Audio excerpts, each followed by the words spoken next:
a few years ago, my 10-year-old at the time, we walked into Target, and there was an entire section right when we walked in of girl power shirts. My 10-year-old said, Dad, they would never make boy power shirts. And some of you who might be in your 30s or 40s or 50s might be like, girl power, yay. I think it's important to understand that other people who, like my kids, were born around 2010, are growing up in a different era where they're basically being told not that girls are good, that boys are bad.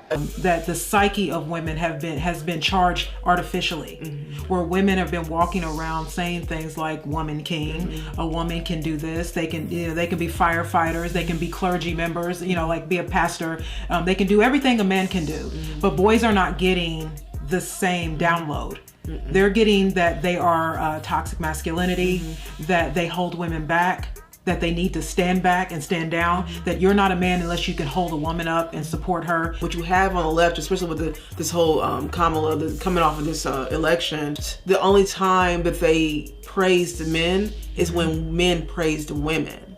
Right. It was never them praising men for just being great to this country. It wasn't ever praising men because you are part of the armed forces. It wasn't praising men because you're out there taking care of families and you're doing traditional roles.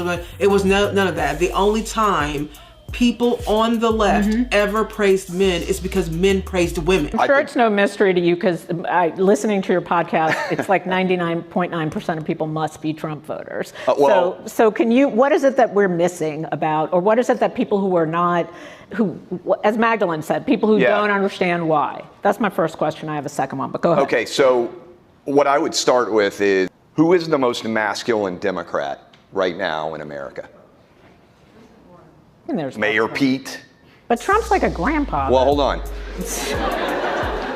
Trump took a bullet in his ear and immediately stood up and said, fight, fight, fight. Every man in America and most of the women out here were impressed by that. The grandpa comment, because she keeps saying the grandpa thing. It's interesting that she's saying that only because when I think about grandfathers, especially the ones like from yesteryear and all this, these are real men. These are men who fought in wars. These are men who are like farmers. These are men who will not back down from like a fight. These are like masculine men. They've aged because people age. I don't think she understands how much young men look up to their grandfathers and older men.